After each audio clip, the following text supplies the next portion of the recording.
வாழ்த்துக்கள். இந்த குழந்தைகள் தினம் எப்படி வந்தது என்று உங்களுக்கு தெரியுமா? தெரியாது. சார்லஸ் லியோனர் என்பவர் குழந்தைகளிடம் அதிக பற்று கொண்டிருந்தார்.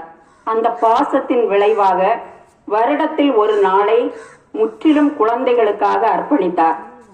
1856 ஜூன் மாதம் ஞாயிற்றுக்கிழமை அந்த நாளை அவர் பூநாள் என்று அறிவித்து மாணவர்களிடம் மிகவும் அன்பாகவும் பாசத்தோடும் நடந்து கொண்டார். பின்னாளில் அந்த பூநாள் தான் குழந்தைகள் தினமாக மாறியது.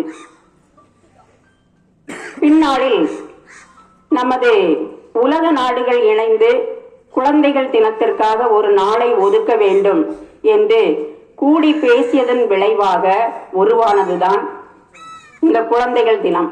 ஆனால் அவர்கள் ஒதுக்கப்பட்ட நாள் நவம்பர் 20. உலகமே நவம்பர் 20 குழந்தைகள் தினமாக கொண்டாடும் பொழுது இந்தியா மட்டும் ஏன் நவம்பர் 14 குழந்தைகள் தினமாக கொண்டாடுகிறது?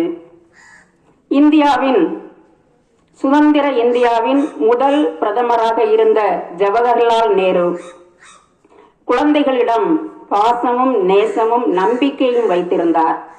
அவருக்கு மன அழுத்தம் ஏற்படும் போதெல்லாம் மழலை பள்ளிகளுக்கு சென்று அங்கு மழலைகளிடம் உரையாடுவார். மழலையோடு மழலையாக மாறிவிடுவார். அப்பொழுது ஒரு பள்ளிக்கு சென்ற போதுதான் ஒரு மழலை அவருக்கு ரோஜா பூவை பரிசாக கொடுத்ததோக மட்டுமல்லாமல் அவரது சட்டைப்பையில் அந்த ரோஜா பூவை குத்தியும் விட்டது.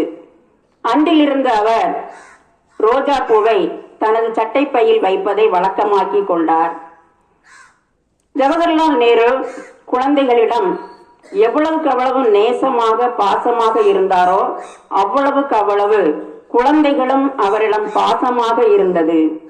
இந்த பாசத்தை நாம் விட்டுவிடக் கூடாது, இந்த உறவை நாம் மேம்படுத்தி கொள்ள வேண்டும் என்று அவர் நினைத்ததன் விளைவாக நான் இறந்த பிறகு என்னுடைய பிறந்த நாளை நீங்கள் கொண்டாடுவதாக இருந்தால் கண்டிப்பாக அது குழந்தைகள் தினமாக தான் இருக்க வேண்டும் என்று அவர் விரும்பி கேட்டுக்கொண்டார்.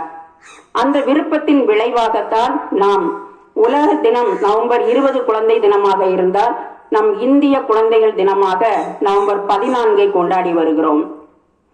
அவரது பாசம் அளவிட முடியாதது.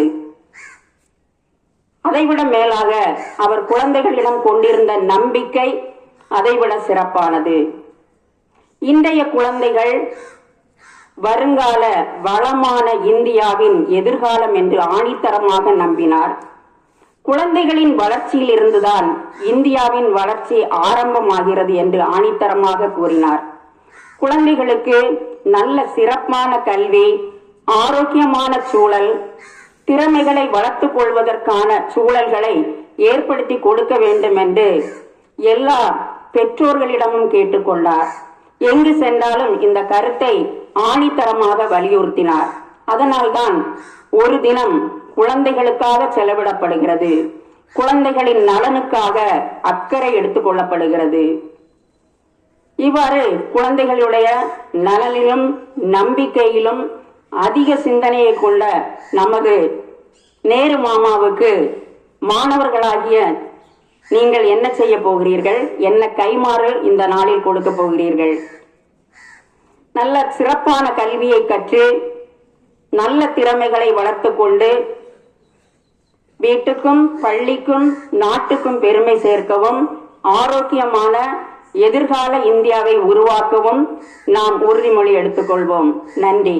மீண்டும் ஒரு முறை குழந்தைகள் தின நல்வாழ்த்துக்களை தெரிவித்துக் கொள்கிறேன்.